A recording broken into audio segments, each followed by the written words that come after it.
the other benefits aside from just the KW and KWH, but really more grid support and other ancillary benefits that solar can bring to us. So with that, I'm going to stop there and ask whether you guys have any questions. I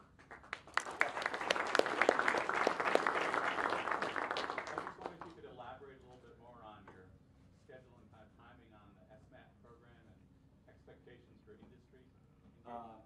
Certainly, it will be a series of,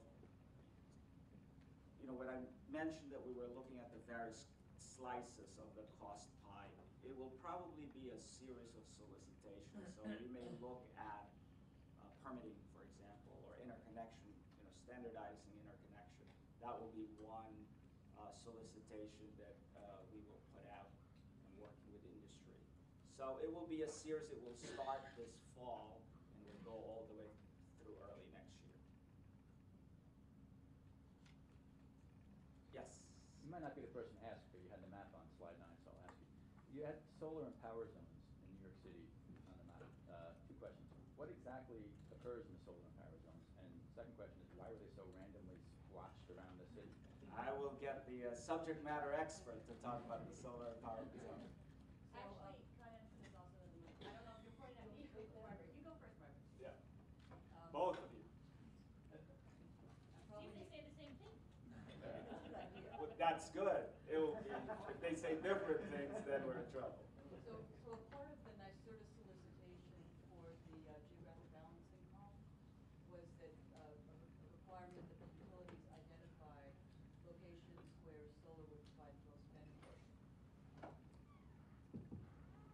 And so the way that the utility looked at this is we picked networks, and it looks random, but each of those areas is a discrete network that's served by a substation. So it looks random, but it is a discrete boundary that is designed the way our planners look at upgrading and forecasting and load growth.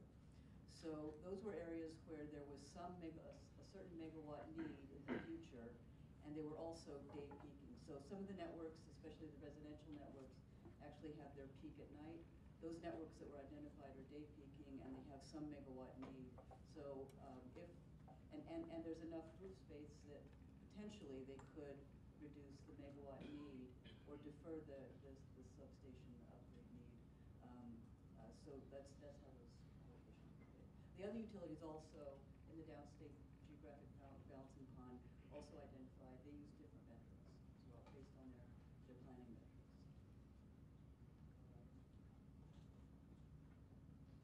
The solar empowerment zones initiated out of one of our Department of Energy grants, and it was also supported by NYSERDA. And there was a committee that worked on the creation of the empowerment zones along with Con Edison. It was with the mayor's office. It was with the Department of Buildings. There was a lot of people on the committee that took a strategic look at where solar would do the most good, where it could also help prove its value. And then also through the Department of Energy grant, there's a grant-supported solar ombudsman that particularly helps in those solar empowerment zones, because those one-on-one relationships help streamline and smooth the process of getting solar in those zones. Plus, in those zones, they have the availability of data acquisition systems that I mentioned yesterday, and those are being distributed actually, I think, this week. And that information feeds back and tells about the actual production of the solar in those zones, and gives us a whole snapshot that we never had before. And it helps prove the value of solar to everybody, the utility, the consumers, and so forth. So the main benefit is the ombudsman smoothing the permitting, or is there any other benefits within The data acquisition systems, the ombudsman, and there is an added incentive in those zones. And available. And the benefit really, as was mentioned, if you look at Con Ed has about a lot more now. 53, and when I was there, how many distribution networks do you have? 67.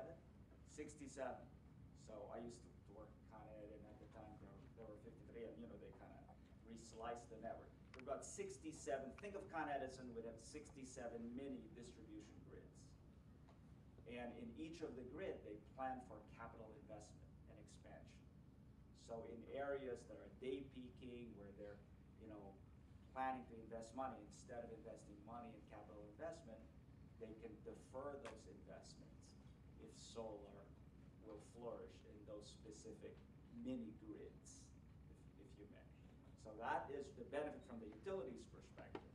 And then all the other benefits of monitoring and testing, getting data, is very, very important information for everybody, not just Con Ed.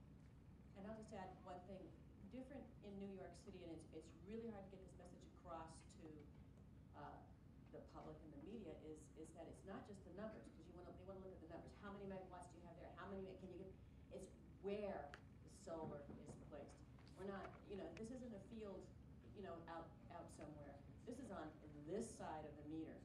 And every kilowatt of solar in New York City helps support the grid, helps keep the generators from coming on those peak days, and helps the air quality. So it's a completely different story in an urban area. Yes, sir. Yeah, actually, partially to that point, in conversations the last couple of days, there's been a little bit of mixing of sort of what's the roadmap for central station versus distributed solar, and the value story seems to be completely different, right?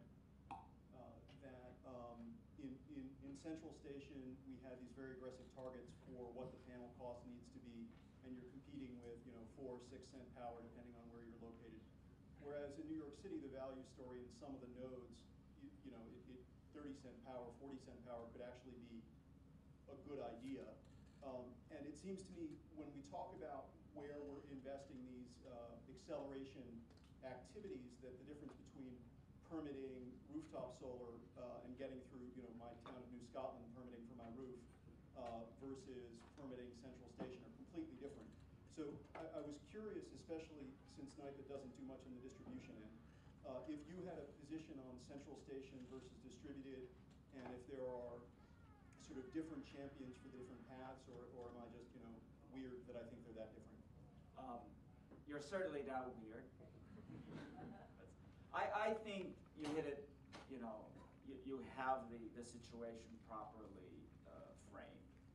It's harder from an economic perspective if you do it on a central basis, because prices are just lower.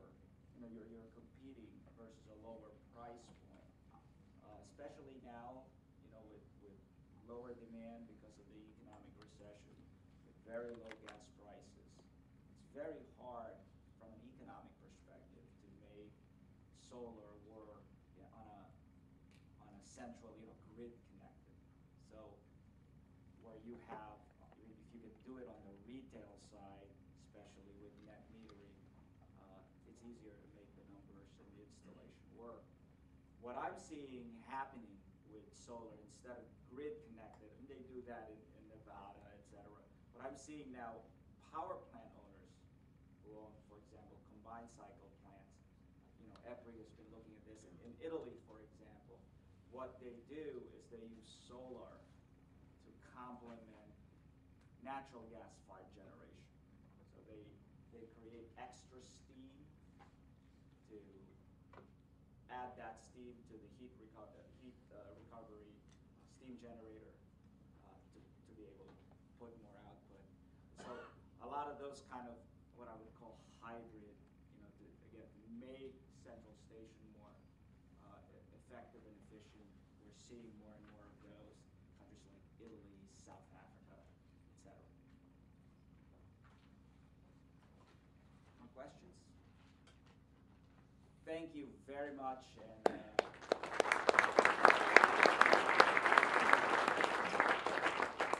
thank you very much, Gil. Our next speaker is Frank Murray from NYSERDA.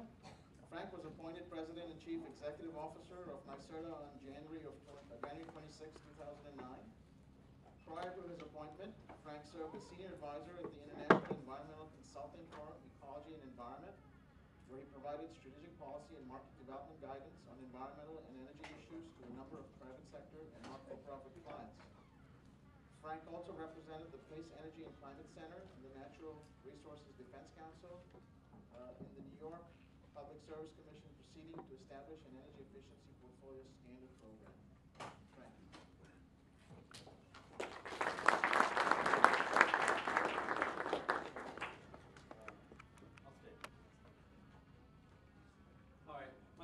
usually doesn't let me do slideshows.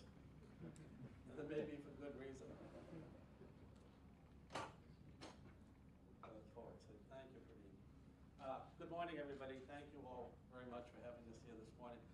One of the disadvantages of being the third speaker is a lot of what you might otherwise have said has already been said. On the other hand, that should be strongly suggested to all of you in the audience as to how closely we as an administration and the different state agencies and the state authorities work together towards a common objective. What I thought I'd do a little bit this morning is kind of put into context the New York Sun program, how we got to where we got and why we got there. And then I'll talk a little bit about the New York Sun Initiative, and then we can open it up to any questions that you may have. Fortunately, I brought with me, well, by coincidence, a number of my key staff people who've been working in this area here in the audience.